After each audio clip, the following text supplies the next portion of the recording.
পিস্তল গুলিসহ 2 দুষ্কৃতিকারীকে গ্রেফতার করেছে কাছাড় পুলিশ।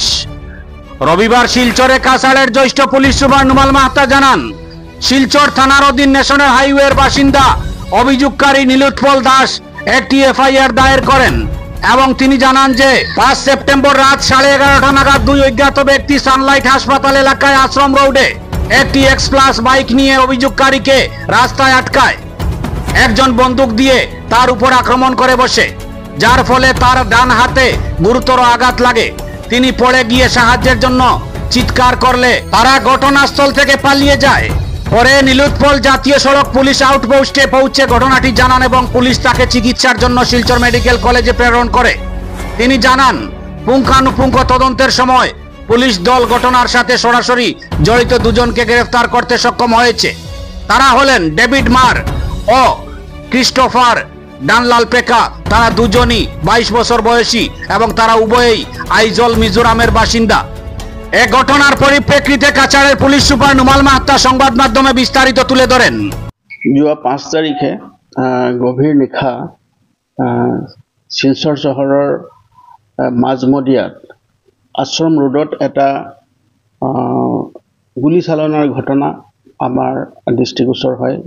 মানুহে এজন কমপ্লেইনে আহি ইমিডিয়েট জনায় যে তেওঁক কোনোবা অচিনাকি দুৰ্বৃত্তকাৰীয়ে তেওঁলৈ লক্ষ্য কৰি গুলি কৰিছে বুলি এটা খবৰ আহিলে। খবৰ অহাৰ লগে লগে আমি ইমিডিয়েট সকলো জিলাখনত আমি এলাৰ্ট কৰি দিওঁ। এলাৰ্ট কৰি দিয়াৰ পিছত আমি এইটো হস্পিটেল ৰোড আৰু যিটো 0 পইণ্ট আছে সেই 0 পইণ্টত নেশ্যনেল হাইৱেত আমি 2 জন ব্যক্তিক কৰায়ত্ব কৰোঁ। কৰায়ত্ব কৰি যেতিয়া সোধপোছ কৰোঁ, সোধপোছ কালত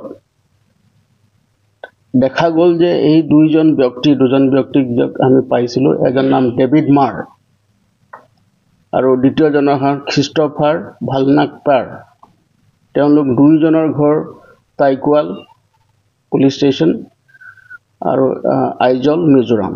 এই 2 জন ব্যক্তিক যেতিয়া সোধপোছ কৰোঁ আৰু খানতালাচি চলাওঁ, তেওঁলোকৰ পজিশ্যনৰ পৰা আমি এটা অষ্ট্ৰিয়ান মেড গ্লক এটা এয়াৰ গান আমি তেওঁলোকৰ পৰা ৰিকভাৰ কৰোঁ আৰু তাৰ লগতে আমি এটা মেগাজিন ৰিকভাৰ কৰোঁ আৰু তাৰ লগতে 22 জাই এয়াৰ গানৰ গুলি আমি তেওঁলোকৰ পৰা উদ্ধাৰ কৰোঁ। এটা Apple iPhone, Apple charger, reserve bag আৰু এটা হিৰো এক্স প্লাছ মটৰচাইকেলখনৰ নাম্বাৰ হৈছে MZ01AC0336।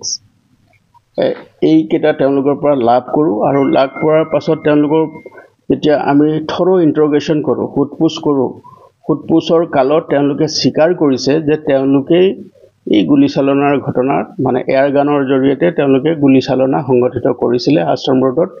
আৰু তাৰ পৰা তেওঁলোকে পলাই যাওঁতে বাইকত যাওঁতে তেওঁলোকে বোকাত সোমাইছে আৰু গোটেই তেওঁলোকৰ গাত বোকা আৰু পানীৰে লুতুৰি পুতুৰি হৈ আহিছিলে। গতিকে সন্দেহজনকভাৱে তেওঁলোকক আমি ধৰা পেলাওঁ আৰু ধৰা পেলাই তেওঁলোকক খানতালাচি কৰোঁতে তেওঁলোকৰ পৰা পজিশ্যনৰ পৰা আমি এইকেইটা সামগ্ৰী লাভ কৰোঁ। আৰু তেওঁলোকে মূলতঃ তেওঁলোকক যে প্ৰাৰম্ভিক তদন্তত দেখা গৈছে যে তেওঁলোকে দুষ্কৃতিকাৰী হয় আৰু তেওঁলোকে বিভিন্ন ধৰণৰ এনেধৰণৰ এক্সটৰ্চন কাৰ্যৰ লগত জড়িত আছে। আৰু তাৰ লগতে আমি যেতিয়া বাকী তদন্ত কৰোঁ তেতিয়া দেখা গৈছে যে তেওঁলোক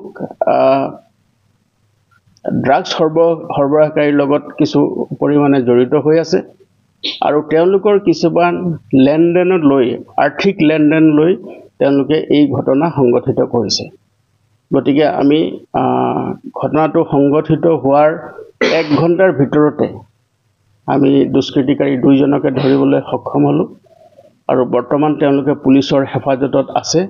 তেওঁলোকক আমি মাননীয় আদালতত হাজিৰ কৰিছোঁ আৰু হাজিৰ কৰাৰ পিছত আমি পুলিচি কাষ্টডিত লৈছোঁ। এতিয়া তেওঁলোকে আমি অধিক সোধপোছ চলি আছে আৰু প্ৰাৰম্ভিক তদন্ত কালত দেখা গৈছে যে তেওঁলোকে কোনোবা এনেকুৱা মানে অসামাজিক সংগঠনৰ লগত হয়তো জড়িত হ'ব পাৰে আমি সন্দেহ কৰিছোঁ আৰু সেইকাৰণে আমাৰ জোৰ তদন্ত চলাই আছোঁ আৰু এই সংক্ৰান্তে আমি চুবুৰীয়া ৰাজ্যৰ পৰাও তেওঁলোকৰ বিষয়ে তথ্য পাতি বিচাৰিছোঁ। গতিকে এতিয়া আমাৰ তদন্ত অব্যাহত আছে আৰু তেওঁলোকৰ বিৰুদ্ধে এই দুষ্কৃতিকাৰীৰ বিষয়ে তেওঁলোক আইজলৰ পৰা ইমান দূৰৰ পৰা আহি ইয়াত তেওঁলোকে এনেকুৱা ধৰণৰ ঘটনা সংঘটিত কৰিবৰ কাৰণে যি দুঃসাহস কৰিছে, গতিকে তেওঁলোকৰ সৈতে আৰু কোন কোন লোক সংযুক্ত হৈ আছে আৰু সেই সংক্ৰান্তে আমি তদন্ত চলাই আছোঁ আৰু তেওঁলোকৰ বিৰুদ্ধে যাতে কঠোৰতম আইনগত ব্যৱস্থা হয় তাৰ কাৰণে আমি অধিক তৎপৰ হৈ আছোঁ।